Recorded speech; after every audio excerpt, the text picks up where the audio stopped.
Bonjour Manuel Lescourt. Bonjour. Vous êtes manager transaction de l'agence Domus Immobilier, une agence Century 21 qui est basée à Nice. Oui. Votre domaine, c'est évidemment l'immobilier. Bien sûr. Le marché est porteur? Oui, le marché est porteur. On a une activité qui reprend pas mal cette dernière année.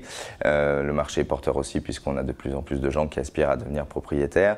Il y a toujours l'effet en fait de la conjonction des planètes entre les taux de prêt qui sont encore assez bas et un marché, y compris dans la région, qui est un petit peu plus accessible. Oui, on a la chance d'avoir des taux d'intérêt aujourd'hui qui même continuent à baisser un petit peu de temps en temps de quelques points. Donc c'est un marché qui reste porteur et on a une activité justement, car la presse fait aussi son travail et parle de ces taux d'intérêt.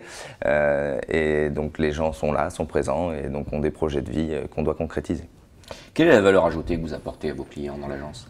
Alors, la valeur ajoutée qu'on apporte à nos clients, déjà, c'est d'aller découvrir vraiment leur projet de vie en amont, ne pas juste découvrir et de faire le vendeur. Aujourd'hui, nous sommes des prestataires de services, nous accompagnons la concrétisation d'un projet de vie, que ça prenne 2 semaines ou que ça prenne 1 an et demi. Nous sommes présents à leur côté et nous apportons toutes nos connaissances du marché, des connaissances juridiques, des connaissances commerciales, financières. Et nous sommes là pour vraiment bien les cadrer dans ces projets qui sont importants. Quelles sont les grandes typologies de clientèle qu'il y a aujourd'hui dans l'immobilier sur la Côte d'Azur? Sont toujours les retraités qui achètent prioritairement sur le... Alors non, on a vraiment aujourd'hui, nous, une clientèle qui même est plutôt jeune. On a une clientèle en premier achat, on a une clientèle en premier investissement. On se rend compte que finalement aujourd'hui les premiers marchands de biens aussi qui font des affaires d'achat-revente ont une trentaine d'années finalement, donc la nouvelle vague arrive. On a aussi des personnes âgées, on a une ville qui est très vallonnée, donc des personnes qui habitaient sur les collines de Cimiez ou sur les collines de Saint-Pierre-de-Ferrique qui veulent redescendre dans le centre-ville, être proches des commerces et des transports. Quels sont les objectifs pour l'agence cette année? Alors les objectifs est de développer le service transaction, développer notre gestion. C'est une agence qui a été créée il y a aujourd'hui un peu plus de 20 ans. Nous sommes Century 21 depuis 4-5 ans aujourd'hui. Et nos objectifs sont du coup d'augmenter le chiffre d'affaires bien sûr de l'agence, d'avoir une équipe pérenne qui reste et qui gagne sa vie. Et de pouvoir justement nous faire connaître de plus en plus dans notre secteur et dans la ville aussi. Vous faites partie, depuis très peu de temps, des dirigeants commerciaux de France. Oui. C'est un groupement que vous avez intégré pour quelles raisons? Qu'est-ce que vous en attendez finalement? Alors, on m'a toujours conseillé finalement, quand j'ai du temps, de faire quelque chose qui n'a aucun rapport avec l'immobilier, avec mon domaine d'activité, pour pouvoir finalement découvrir des gens, peut-être aussi créer des relations d'amitié, mais aussi découvrir des façons de travailler, des façons de voir le monde, la vie, de pouvoir échanger, de passer des temps où les conseils peuvent passer et grandir ensemble, puisqu'on est plus fort à plusieurs que tout seul. Digital, évolution des attentes de la clientèle, expérience client, tout ça c'est des choses évidemment dans l'immobilier et surtout chez Century 21 auxquelles vous êtes confrontés depuis pas mal d'années. Vous trouvez que la fonction commerciale a beaucoup évolué au cours des dernières années avec tout ça? Oui, effectivement, le contact est différent. À une époque où on faisait des affaires en se serrant la main, aujourd'hui finalement en se rencontrant physiquement directement, aujourd'hui tout passe par le digital.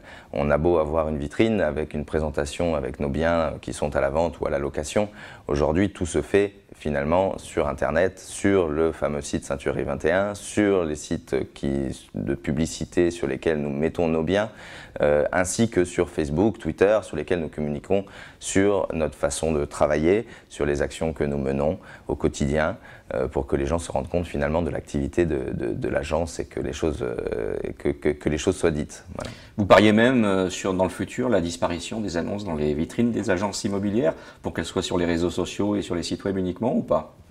Ça reste un média. Non, je pense pas. Je pense que ça reste un média présent qui, de toute façon, tant qu'il y aura des gens qui passent dans les rues et des voitures qui passent dans les rues, la vitrine sera toujours un bénéfique et il y aura toujours une plus-value pour nos clients. D'ailleurs, aujourd'hui encore, on a nos clients qui nous donnent leur appartement à la vente, veulent un emplacement de choix et de qualité dans notre vitrine. C'est toujours le cas. Qu'est-ce qui, selon vous, fait un bon dirigeant commercial aujourd'hui? Un bon dirigeant commercial doit ne pas seulement être fixé sur l'objectif. C'est un accompagnateur de projet, mais aussi un accompagnateur de commerciaux, un formateur, rester proche de ses équipes, savoir embaucher, savoir déterminer le bon profil, pouvoir aussi leur montrer que nous sommes bons dans notre métier, donc rester au contact du client, continuer à faire des affaires à leur côté, en faire ensemble, les faire grandir et leur faire gagner leur vie. Dernière question, en tant que manager transaction d'une agence immobilière, quelle est votre priorité du moment en 2 mots? Alors aujourd'hui, je vais vous parler d'un projet finalement qui est d'actualité. Ce sont des personnes d'un certain âge qui ont un appartement sur Cimiez, qui veulent descendre dans le centre-ville, puisque aujourd'hui les mouvements sur Cimiez avec la côte est assez difficile pour eux. Nous avions vendu leur appartement, ils avaient acheté un appartement sur le centre-ville de Nice à côté de notre agence et la vente de leur appartement est tombée à l'eau, ils n'ont pas pu acheter. Entre-temps, nous avons revendu leur appartement et l'appartement sur lequel ils s'étaient positionnés dans le centre-ville s'est vendu à quelqu'un d'autre. Donc déjà que pour des personnes âgées, c'est un projet compliqué. Ils étaient vraiment déçus et tristes de ne pas pouvoir faire cette opération-là. Donc notre métier a été d'aller en profondeur, d'aller chercher finalement dans nos fichiers des gens que nous avions estimés, qui n'avaient même pas aujourd'hui le mandat de vente chez nous, pour finalement leur souffler l'idée que le client était là, qu'il avait une histoire jolie à écouter et peut-être aussi compliquée et qu'il fallait peut-être nous écouter. Et nous avons réussi à trouver un appartement pour ces gens-là en mandat de recherche, plus en mandat de vente, hein, c'était différent. Donc du coup aujourd'hui, tous les matins, je pense à finaliser cette affaire pour que ces gens concrétisent ce projet de vie qui est important pour eux. Une belle réussite. Merci Emmanuel. Merci beaucoup.